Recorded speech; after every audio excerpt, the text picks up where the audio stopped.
আসসালামু আলাইকুম, কেমন আছেন সবাই? আশা করি ভালো আছেন। আলহামদুলিল্লাহ আমরাও ভালো আছি। দুই বউয়ের সংসারে আপনাদের সকলকে স্বাগতম। নতুন একটি ভিডিও আপনাদের সাথে শেয়ার করব, আশা করি ভিডিওটি ভালো লাগবে। আর ভালো লেগে থাকলে অবশ্যই আমাদের চ্যানেলটি সাবস্ক্রাইব করে আমাদের সাথেই থাকবেন। তো আজকের ভিডিওটা দুপুর থেকে শুরু করা হলো। দুপুর বলতে 11:30 12টার মতো বেজেছে। তো এখান থেকে ভিডিওটা শুরু করলাম। আজকে আমাদের দুপুরে রান্নার জন্য আলু কেটে নেওয়া হচ্ছে, আর করলা করলা ভাজি হবে। আলু দিয়ে করলা ভাজি আর ডাল আজকে দুপুরের মেনুতে। তো বড় বউ এখানে আলুটা কেটে নিচ্ছে। আর এই যে দেখেন, এগুলো হচ্ছে গিয়ে আমাদের এই যে ছোটোগুলো আমাদের গাছের করলা, আর এগুলো তো বাহির থেকে কিনে নিয়ে এসেছি। ডাল করলা ভাজি কিন্তু খুব মজার একটি খাবার, এটা আমাদের ঘরে সবাই খুব পছন্দ করে। তো এই যে এর জন্য করলাটা আজকে ভাবলাম যে ডালের সাথে করলাটাই করি। ফার্স্টে চেয়েছিলাম মুরগি রান্না করতে, কিন্তু তা না, বললাম যে আজকে করলা ভাজি করি। তো এর জন্য করলাটা কেটে নিচ্ছে। এই যে আলুটাও কাটা শেষ, আর এখানে পেঁয়াজগুলো কেটে নিয়েছে, অনেকগুলো পেঁয়াজ কেটে নিয়েছে, কারণ ব্যস্ততার কারণে সবসময় হচ্ছে গিয়ে কাটা হয় না, কেটে রান্না করা সম্ভব না, বাচ্চাদেরকে স্কুলে নিয়ে যাওয়া বা ঘরে কাজবাজ করা। তো যার কারণে একসাথে অনেকখানি পেঁয়াজ এখানে কেটে রাখা হয়েছে। তো আলুটা কাটা শেষ, এখন করলাটা কেটে নিচ্ছে। একদম পাতলা পাতলা করে করলাটা কাটা হচ্ছে। আমার কাছে করলা ভাজি খুব ভালো লাগে, বাচ্চাদেরকেও খাওয়াই, খেতে চায় না তারপরে জোর করে খাওয়াই। এত গরমের মধ্যে হচ্ছে করলা ভাজিটা শরীরের জন্য অনেক উপকার। আর গরমের মধ্যে করলা ভাজিটা ভালো লাগে। ডাল করলাটা যেভাবে করলাগুলোকে কেটে নিলাম।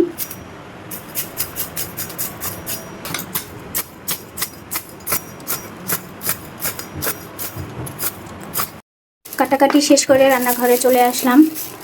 তো রান্নাঘরের অবস্থা খুবই নাজেহাল। আজকে খুব দেরি করে কাজ শুরু করা হয়েছে, কারণ আমাদের দুজনেরই শরীরটা খুব খারাপ। তো যার কারণে খুব দেরি করে আজকে রান্নাঘরে আসা হয়েছে, কাজবাজ শুরু করেছি।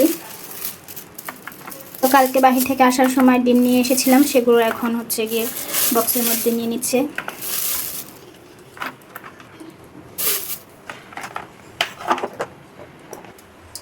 আর এই যে দেখেন কি অবস্থা, বেজিং ভর্তি হচ্ছে গিয়ে থালা বাসন। সকালে নাস্তার পরে এই থালা বাসনগুলো জমেছে, এখনও ধোয়া হয়নি। আস্তে আস্তে সব কিছুই ক্লিন করে নেওয়া হবে। তো আপনারা পুরো ভিডিওটি দেখতে থাকুন, আমাদের সাথেই থাকুন। আশা করি আপনাদের সকলেরই ভিডিও ভালো লাগবে। তো হাঁড়ি পাতিগুলো একদম জমা হয়েছিল, এখন বড় বউ এগুলো হচ্ছে। আর আমি তাকে খালি না থাকলে রান্না করে শান্তি পাওয়া যায় না। হ্যাঁ, বেসিংটা ফাঁকা থাকলে কাজকর্ম করে শান্তি পাওয়া যায়, ফ্রিলিভাবে কাজ করা যায়। বেসিংটা ফাঁকা থাকলে রান্না করতেও ভালো লাগে। তাই রান্না করার আগে হচ্ছে বেসিনটা খালি করে নিয়ে তারপর হচ্ছে রান্নাতে যাব। যদিও দেরি হয়েছে, কোনো সমস্যা নেই, কারণ নাস্তাটা অনেক দেরি করে করা হয়েছে।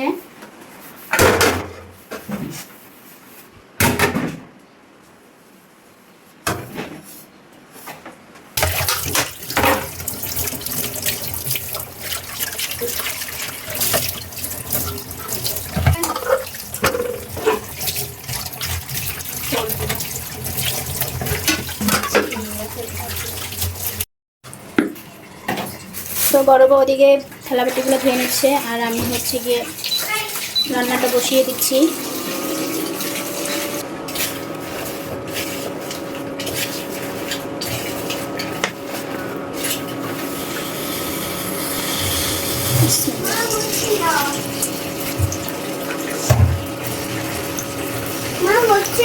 কি হচ্ছে না? হচ্ছে না, আমি ব্যাটারি নিয়ে যাবো।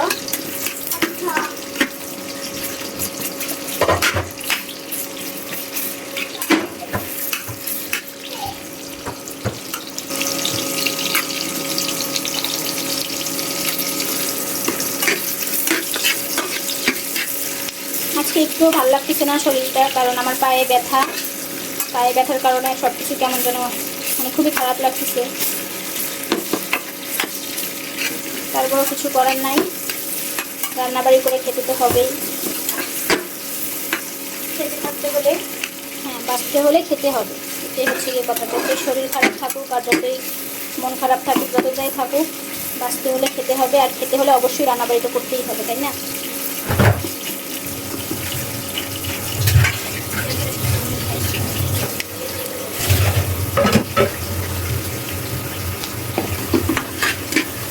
আমার পায়ের অবস্থা খুবই খারাপ, আজকে বাচ্চাদের স্কুলেও দেই নাই পায়ের ব্যথার কারণে। মানে নখের কোণে ডিবে গিয়ে একেবারে মানে খুব খারাপ অবস্থা হয়ে গেছে, আর এত পরিমাণে ব্যথা যা বলার বাহিরে। তো আজকে এর জন্য বাবুদের স্কুলে দেইনি। কালকে ডাক্তারের কাছে গিয়েছিলাম, ডাক্তার অনেকগুলো ওষুধ লিখেছে, অনেকগুলো ওষুধ দিয়েছে। তো বলছে যদি এই ওষুধে না সারায় তাহলে হচ্ছে যে মানে অপারেশন করতে হবে। অপারেশন এর আগেও আমি একটা করেছিলাম এই একই আঙ্গুলে, মানে বুড়ো আঙ্গুলটাতে, পায়ের বুড়ো আঙ্গুলটাতে এরকম হয়েছে। এর আগেও একবার অপারেশন করেছিলাম, কিন্তু তারপর আবার এরকম হলো। তো ডাক্তার বলছে যদি না হয় তাহলে আঙ্গুলেই কাটতে হবে, এরকমটা বলছে। এটার জন্য খুব ভয় লাগতেছে, জানি না কী হবে। ওষুধ খাচ্ছি, দেখে আল্লাহর ভরসা। চলো, আপনারা সবাই দোয়া করবেন আমার পাটা যেন ভালো হয়ে যায় তাড়াতাড়ি, কারণ একটা কিছু হয়ে গেলে কি করব, কি করার থাকবে তখন, কিছুই করা যাবে না। আল্লাহ ভরসা ওষুধ খাচ্ছি, দেখি কি হয়। এর জন্য আরও বেশি মনটা খারাপ, শরীরটাও খারাপ। কথা বলতে বলতে আমি হচ্ছে কি করলাটা বসিয়ে দিলাম, এখন এটা একটু ঢেকে দেব। করলাটা হতে থাক, এদিকে অন্য কাজগুলো শেষ করি। এটার এক পট দিলেই হলো পাতলা ডাল হয়ে যায়। হ্যাঁ, পাতলা ডালই রান্না পাতলা ডাল হয়ে যায়, পাতলা ডাল বাচ্চারা অনেক বেশি পছন্দ করে। ডালটাকে ভিজিয়ে রাখলাম, হ্যাঁ অনেকক্ষণ ভিজে থাকলে ডালটার হচ্ছে কালারটা সুন্দর হয়, তাতে সিদ্ধ হয়ে যায়। বাবা একেবারে ভুলে গেছিলা তো তুমি। ও চুলায় কিছু দিলে সবসময় এরকমটাই হয়, ওর মনে থাকে না, কিন্তু জালটা ফুল স্পিডে দেয়। অনেক বলা হয়েছে ওকে যে তুমি আস্তে জাল দিয়ে তারপর সরে পড়ো, কারণ তোমার মনে থাকে না, কিন্তু ওর একটুও মনে থাকে না। আমি বারবার করে এক গুলি করি, আর তারপরে হচ্ছে তরকারি সব পুড়ে টুড়ে খাই। মানে ঝোলের তরকারিও মাঝে মাঝে চচ্চড়ি হয়ে যায়।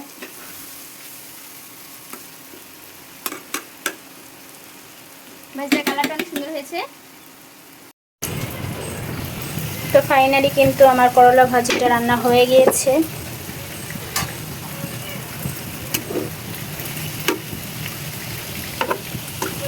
এখন অন্য একটি চুলাতে ভাত বসিয়ে দিব, ইন্ডাকশনে ভাত বসিয়ে দিব, আর গ্যাসের চুলায় ডালটা বসিয়ে দেব।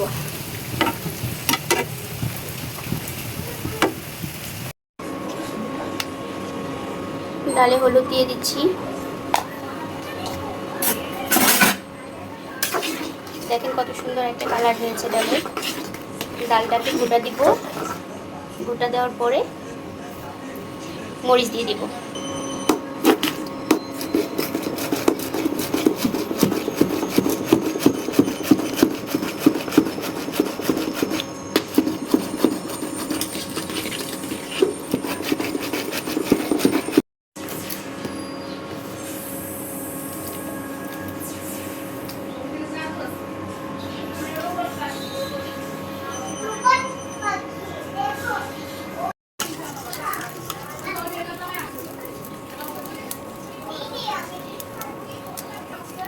বিসমিল্লাহ।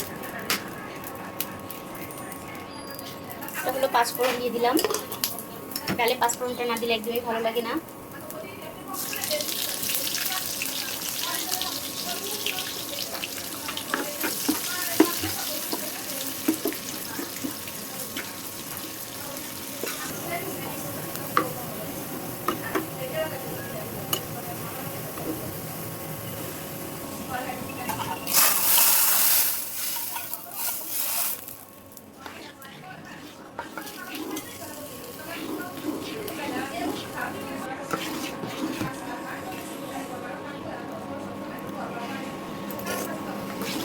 একদম সব কিছু পারফেক্ট হয়েছে।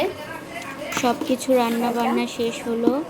এখন আমার ছেলে হচ্ছে খাওয়ার জন্য ছেঁকা দিয়ে নিচ্ছি। খুব তাড়াতাড়ি করে করছে যেন ওকে তাড়াতাড়ি খেতে দেয়। তো ভাবলাম যে পাতিলে ডালটা গরম, তো একটু বাটিতে ওকে আলাদা করে বেড়ে দিলে ঠান্ডা হয়ে যাবে। তো আমরা বড়রা ডাল করলা ভাজি দিয়েই খেয়ে নিব, অনেক মজার একটা খাবার।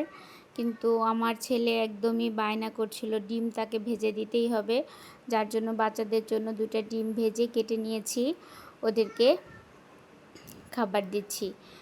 তো আমার ছেলে এখন, ওর ডালটা খুব পছন্দ, করলা ভাজিটা খায়, অতটা পছন্দ করে না, কিন্তু মাঝে মাঝে যখন খেতে ইচ্ছে করে তখন খায়। তো আমাদের ভিডিওটা যদি ভালো লাগে তাহলে অবশ্যই আমাদের পাশে থাকবেন এবং দুই বউয়ের সংসারে আপনারা বন্ধু হয়ে থাকবেন। আর আমার ছেলে হচ্ছে ভাত খাচ্ছে, কারণ ভাতও গরম, ডালও গরম, ডিম ভাজিও গরম। তো আজকের ভিডিওটি এ পর্যন্ত।